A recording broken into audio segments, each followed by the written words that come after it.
جو سائیکوپیتھ ہے یہ نارمل آدمی نہیں ہے، یہ حیوان ہے. جس طرح کا اس نے اعظم سواتی سے کیا کہ اس کو ننگا کر کے جب تشدد کر رہے تھے تو ریکارڈ کر رہا تھا اور سن رہا تھا. یہ وہ آدمی ہے بچوں کو پکڑ کے سوشل میڈیا کے بچوں کو جو اسے کیا، جو شہباز گل سے کیا ہے، الٹا لٹکا کے اس سے جو کیا ہے. انہوں نے سوشل میڈیا کے لوگوں کے اوپر جو ظلم کیا، صحافیوں سے کیا، جو ارشد شریف سے کیا. اب لوگوں کو پکڑ پکڑ کے وہ جو جاوید بیچارہ چوکیدار، اس کو اٹھا کے لے گئے، اس کو ننگا کیا، الٹا لٹکایا. ایک تو یہ سائیکوپیتھ ننگا کرنے کا اس کو بڑا شوق ہے، یہ نارمل نہیں ہے، اس کا ذہنی توازن ٹھیک نہیں ہے. ننگا کر کے پھر اس کو ایک چرپائی کے ساتھ باندھا، کتے کی طرح اس کو زنجیر باندھ کے چرپائی کے ساتھ 3 دن باندھا. کون کرتا ہے اپنے لوگوں سے ایسے؟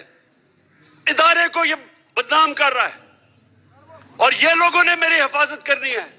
خطرہ ہی ان لوگوں سے ہے. اور اس لیے میں چیف جسٹس کو کہہ رہا ہوں کہ جب نواز شریف جیل میں تھا تو ہمیں حکم آیا، میں پرائم منسٹر تھا، کہ اگر اس کو جیل میں کچھ ہوا تو آپ ذمہ دار ہیں، ہم ذمہ دار ہیں. تو مجھے تو خطرہ ہی ان لوگوں سے ہے. اور مجھے کبھی ادھر جا رہا ہوں، کبھی کسی عدالت میں، تو میں آج چیف جسٹس صاحب کو اس کے اوپر لکھوں گا کہ کون ذمہ دار ہے کہ جب بار بار مجھے یہ جعلی کیسز پہ بلا رہے ہیں. اور جب بھی میرا کیس ہو، اور میں چاہتا ہوں کہ ساری قوم کے سامنے آئے کہ عمران خان کے اوپر کون سے کیسز ہیں، تاکہ پتہ تو چلے کہ یہ ڈاکوؤں کے اربوں روپے کے کیسز، ہر قسم کا جرم کیا ہے، وہ معاف ہو رہے ہیں. اور 74 کیسز میرے اوپر بنا چکے اب تک، اور میرے لوگوں کے اوپر، ہر کے اوپر، اعظم سواتی کے اوپر 30 کیس، شہباز گل ایک کیس ختم ہوتا دوسرا کیس. کیا جرم ہے ان کا؟ کیا یہ اعظم سواتی کا جرم تھا کہ اس نے کہا کہ NRO2 جنرل باجوہ نے دیا؟ اس پہ کسی کو کوئی شک ہے؟ کسی کو تشدد 34 کیسز، کبھی کدھر جا رہا ہے، کبھی سندھ جا رہا ہے، کبھی بلوچستان جا رہا ہے. کیا یہ پاکستان کا آج انصاف کا نظام ہے؟ اور یہی ہونا تھا جب چوروں کو باجوہ نے اوپر بٹھا دیا، ہمارے مجرموں کو. تو میں اپنی آج ساری قوم کو کہہ رہا ہوں،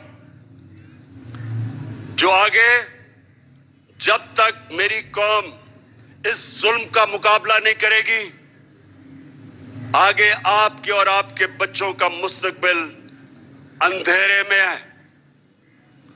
میں جب شروع میں 11 مہینے پہلے کہہ رہا تھا، جب چور اوپر آئے، میں نے پہلے دن سے کہا کہ میں کبھی ان کو تسلیم نہیں کروں گا. میں نے تب کہا تھا، میں آج بھی کہہ رہا ہوں کہ اگر میری قوم ان کے خلاف نہ کھڑی ہوئی، اگر ہم نے ان کے سامنے نہ کھڑے ہوئے، کوئی مستقبل نہیں ہے اس ملک کا. 8 لاکھ سب سے پڑھے لکھے لوگ، پروفیشنلز، پچھلے چند مہینے میں ملک چھوڑ کے چلے گئے. قوم ملک سے مایوس ہو گئے، امید ختم ہو گئی ہے. اور کیوں نہ ہو، کسی ملک کے اوپر ان مجرموں کو بٹھا دو. میں چیلنج کرتا ہوں.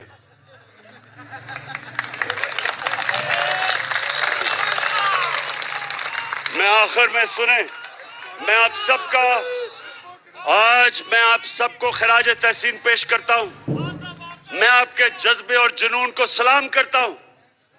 اور میں یہ آپ سب کو یہ بتانا چاہتا ہوں کہ جتنا ہم سب آپ کو دیکھ رہے تھے جب آپ جیلوں میں تھے، جو آپ کو پکڑ رہے تھے، آپ نے میری ساری پارٹی کا سر فخر سے اوپر کر دیا. بہت بہت شکریہ.